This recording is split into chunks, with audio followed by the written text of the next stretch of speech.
no matter what, if my mother feels like it's not best for me, she's going to tell me no. If my father feels like it's best for me, he's going to tell me no. And they won't care what I think. And so when you are this famous person, you are this celebrity, or you are this icon, you are this person of prominence, sometimes you just have people around you who may just want to please you, who just want to make you happy, or make you feel, like you can just tell them anything it is that they want to hear. And I think sometimes that can be somebody's demise, unfortunately. Do you all feel that it's important to have family around if you're an individual of prominence or an individual of notability? I mean, I do personally, because of the simple fact, your family is going to love you unconditionally, regardless of the situation. Whether you got $5 million or you got two nickels in your pocket, that's going to be your family. And one thing I love about family is real with you.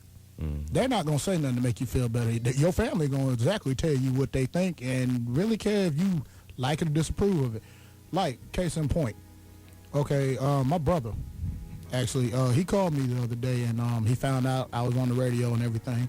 And he actually listened to one of my shows. And he was like, you know what? Your show is good and everything, but you need to have more structure with it. And I was like, what are you talking about? He's like, man, everybody on there, like, y'all just go off. Y'all don't have no set concept or nothing. I was like, dude, that's my show. It's an entertainment show. He's like, I understand that. But what you're failing to realize is, in order for you to achieve what you're trying to get, you need more structure. I mean, it's cool to have fun. It's cool to joke around. But on another note, y'all do kind of need some serious moments on your show where everybody just be like, okay, this is that point. Case in point, your show, Hazing.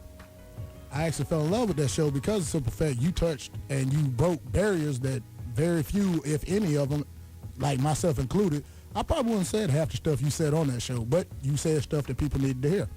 And, like, wow.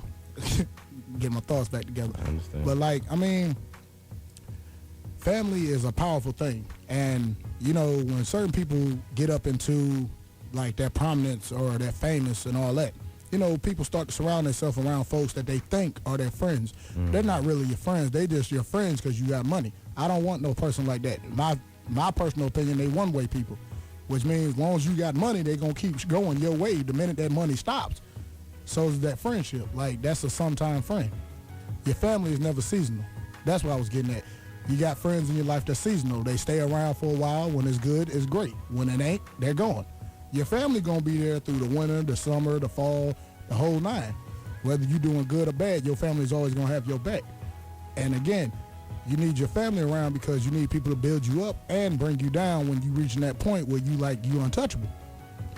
Because at certain times, a lot of celebrities actually reach that point where they feel that they're untouchable, and that's when their family need to come in there and be like, hold on, wait a minute. You good, but bro, let's bring it back down a notch, dog. You getting a little too high. And that's what family's there for. And like most people who are famous, they don't surround themselves with family. They surround themselves with people, like you said, that's just wanting to be there to use them, as I was going to say. You said for money. I'm saying use it, because that's pretty much how I look at it. Gentlemen, ladies, I do not believe that an individual like Whitney Houston didn't have anyone around, around that was constantly telling them about, some of the things that they were doing. I mean, she came from a strong, God-fearing African-American family. And I'm sure that all through her life, she was having people telling her what she needed to do, her mother in particular. But with that said, an individual has to heed those warnings, that individual's accountability. And again, we go back to what I was saying, and we were saying in the earlier segment, once we put them on that godlike pedestal and they can do no wrong, okay, that does, a lot to a human being's psyche. If everything that they want, I mean, first of all, you have to understand, anything that I want, I can get, okay? And the people that are telling you what you need to do and what you should do can't do that, and if they can, it's through you. So you almost develop, a godlike complex. So for someone and you know, kind of understand what I'm saying. You get to a point where, hey, this person is beneath me. I mean, nothing disrespectful, but it's hard for a person to heed that. And so we go back to our responsibility as a society of putting these people in that type of position, because it's hard to judge them once they're up there. Because, I mean, how can you judge someone and you can't even fathom the fame or what these people go through? So that's real important, man. The family was there, but these celebrities, these individuals need to take accountability. And if there are to be any correction, they have to want it. And I'm sure she tried, but the pressures of being Whitney Houston, you know, I know for a fact I couldn't deal with it. You know, it's easy for somebody to say, well, Whitney should do this and Whitney should do that. You know, when the fact of the matter is, man, you can't imagine a second of this woman's life. To be able to have anything you want at the snap of your fingers, man. I mean, that's huge. It is, man. But you know, people forget this is a job. You know what I mean? Like what we do, what Whitney did, it's a job. Just like if you was a trash can, garbage man, or postal worker, or something like that, it's just an over-glorified job. And I mean, it takes a gift to be able to pursue these avenues that we're blessed to have anyway. But you know, to achieve something like Whitney had achieved, I mean, it's a gift. But you know, character actually keeps you in those positions.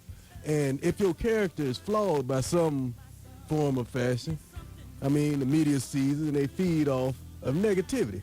I mean, every time you turn on a news broadcast or listen to something, it's always negative. And you know, it's amazing how people always gravitate toward negative stuff because, I mean, it sells. People buy, like, look at the National Enquirer. You got a book full of junk on the shelf, and people just love it. I mean, they talk about nonsense each and every day. But, I mean, once we get there, I'm pretty sure we'll all get there, probably not to Whitney's level, but we will get to the point where everybody will pretty much know who we are. We have a gift, but character is actually going to keep you there. And for all you listeners out there, you have a gift, so be the best you that you could possibly be, whether it's a candlestick maker, whether it's a psychologist, whether it's a doctor, nurse, or whatever it is. I mean, you got to put forth that effort because we're all accountable. We're held accountable for what we do, and we're held accountable for where we at and how we conduct ourselves. And with that said, I mean, Whitney was a great person. But we all say we are human. We're not perfect. So with that being said, I mean, she had a job. She got a paycheck. Her paycheck was a lot more than mine will probably ever be. But with that said, I mean, she's a person. She has flaws. And I must say, we've received an outpouring of support on behalf of Whitney's death from many people, even here at Jacksonville State University. The Lombardi Pi chapter of Alpha Kappa Alpha Sorority Incorporated, a local chapter of Alpha Kappa Alpha here at the campus of Jacksonville State University, they released this statement earlier yesterday that says, quote, Whitney Houston was a woman of strength, power, talent, and inspiration. She has touched the souls and hearts of many people around the world with her music, and she will continue to, even though she is in a better place. On behalf of Lombardi Pi chapter of Alpha Kappa Alpha Sorority Incorporated, we are sincerely sorry for her loss, but she will never be forgotten and always here in spirit. We also received a statement earlier this week from the Vice President of Jacksonville State University, Dr. Rebecca Turner, in regards to Whitney Houston's passing. She says, Whitney Houston was much too young to have her life come to this tragic end. She was a phenomenal singer whose voice will long be remembered as one of the very best of all times. Her music, thankfully, lives on as an enduring legacy of her talents. May she rest in peace. The fact that we all didn't necessarily know Whitney, there were still just shockwaves sent through communities, sent through countries, sent through this world.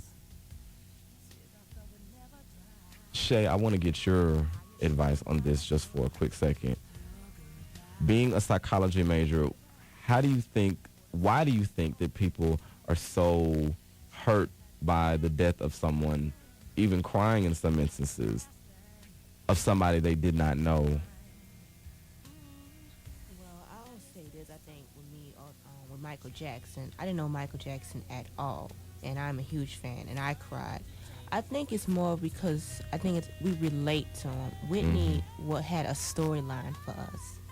You know, it dealt with love and dealing with being a good person, being who you are. She gave messages, and we relate. I know when I listen to Whitney, you know, it's positive music. When you're sad, when you're down, she's like your friend, although you don't know her.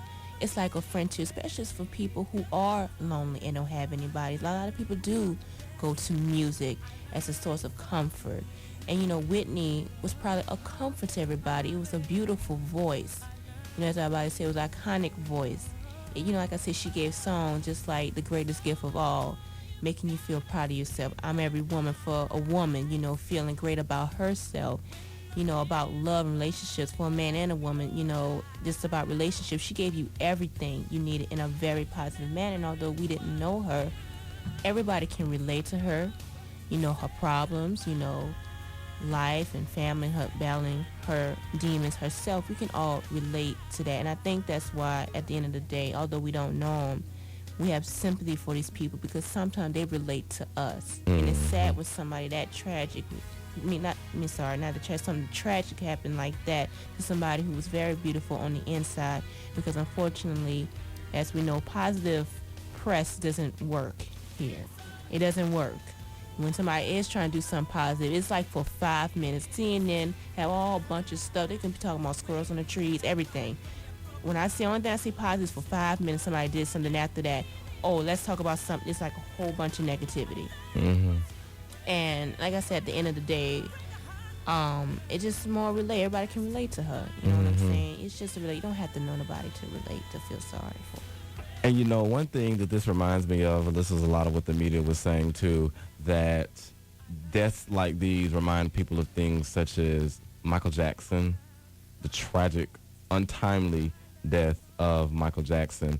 People, it seems the same amount of shock, I remember, went through the entire world when we found out of Michael Jackson's passing. How many of y'all remember the death of Aaliyah back in 2001 when she died in that train crash? Horrible, tragic. And she was, what, about 22 years old, I believe? 22 or 23. She was very young in her early 20s when this happened. And so that was a very sad time for a lot of people as well. A very sad time for a lot of people. And I can remember people in my sister's age group at that time, you know, 15, 16, 17, 18, were just devastated, just sad. And I guess a part of me being that young at that time, I want to say I was 9 years old, I could understand, why are you crying? Why are you sad? You didn't know her. And now I get it. Now I understand. You relate to that person. It's almost like you do know that person. And I guess that can be the difficult part about it, is that you felt like you were close to that person. Because one thing that really shocked me was that I was listening to Whitney's music 15 minutes before I found out that she had died. 15 minutes. And then so a part of me was in my head thinking, you're not dead. I just got through listening to you. That can't be right. You were about to say something, for? Yeah, for me and my generation, and when I say what I'm about to say, I'm not trying to disrespect nobody, deaf or nothing, but it was 4 impactful deaths for the generation that we grew up on the music. When I say we, I mean the people who like not 25 yet, you know, just coming up. Because, you know, when we grew up, you didn't have no real celebrity like, I mean, when we grew up, you listen to Tupac, you listen to B.I.G., you listen to folks like that. Aaliyah was one of them. And it was 4 impactful deaths that, like, I've actually cried, and folks actually never really understood why that is, because I never met none of them. The first one would have to be Tupac, because, I mean, when I listen to Tupac music, Tupac was a storyteller. Tupac was a poet. One of my favorite songs he ever made was the song Dear Mama. Everybody knows about Dear Mama. I'm pretty sure everybody in here can relate to it.